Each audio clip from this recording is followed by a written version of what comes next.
Oi oi, Fat Controller here. Just touching in once again, following up from a video that I done last week for you. Literally about, 5 days ago, and it seems to have blown up pretty big on YouTube.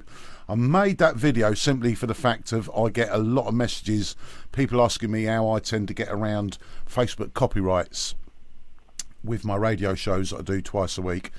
Now, I have explained that in a video that I done last week. Quite a few people, I would say even more people now, come back in the last few days. Can you please show us exactly how you do it? Because we understand what you're saying, but we don't quite get the gist of how to do it on the software. So I'm now going to show you that on the software, and simply start off by I'm going to pull up Traktor for you. Now on Traktor, around about here, which you can see on the screen, is this lovely little thing, which is the key. Now when that's lit, that means whatever you change that to, that will change the key of the track. I've already said my favourite little number is 108. One thing I will say, this can be quite tricky. Almost there. There you go. It's now set on 108. So when I play the track,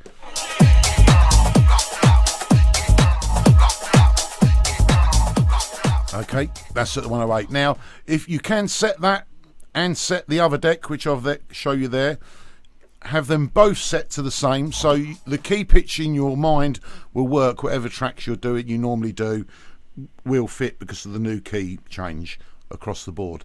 Now, an important thing to do, if you want that to stay set on what key you've done, when you go into settings, where you've on the loading and the resetting controls, you need to make sure these here are not lit up, okay?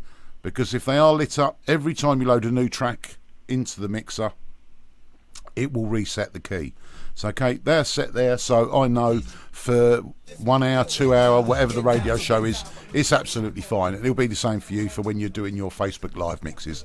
Okay, so there you go.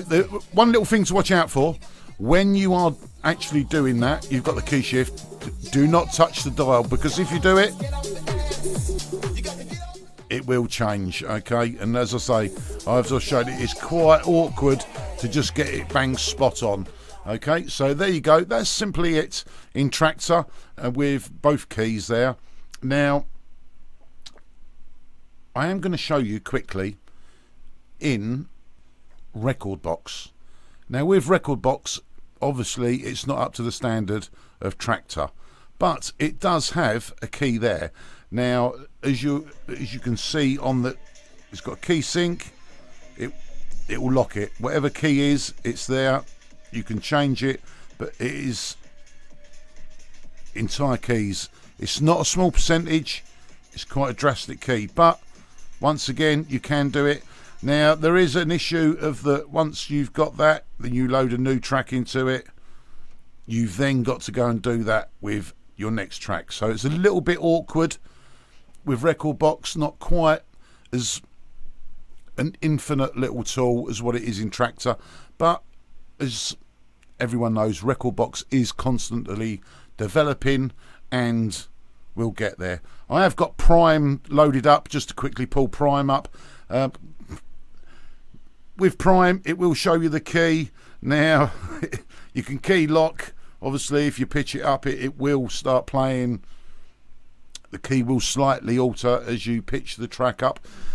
But once, even though you've got it over here, I'm going to show you here on the screen, that even if you go in there and change it, is all that is what it's worked out the key of the track is. If you that's an 8A. If you change it to an 8B, it doesn't make the track all of a sudden 8B. It's just literally there as some information. So once again, Engine Prime does look pretty good, to be fair, and I am considering next bit of kit, Prime 4, to throw in the studio to have a little play around with. I do like the look of Engine Prime, and I do feel that if they keep putting the effort in that they keep talking about, it could be a top bit of software to compete with Rekordbox, and then maybe even overtake Rekordbox and go on to compete with Traktor, because Traktor is the daddy at the moment of the software.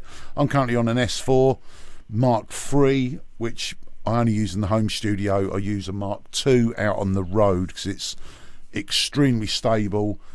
The Mark III has a few little glitches still, and I really don't want to take it out on the road in case any of those glitches hit a performance. So there we have it. There's my lovely little hints and tips for you. Part 2, showing you exactly how you can change the key in Rekordbox, and more importantly in Traktor. Okay, I will say once again, when you're doing Facebook Lives, if you're a newbie starting it, do it for the love. Don't worry about getting them little knockbacks on copyright. Just persevere. You will get there. These little licks and tricks will help you along. And once again, I'll say about the haters. I didn't mention it enough last time. I actually finished it on the word of haters. Listen, if someone's hating on you and slagging you off doing them videos, they're not hating on you. They're jealous of you. You're doing it, okay? Keep on doing it. Keep on enjoying it. Keep persevering, okay? And by all means, keep tagging me in your videos. I watch many during the week. Enjoy that little tips.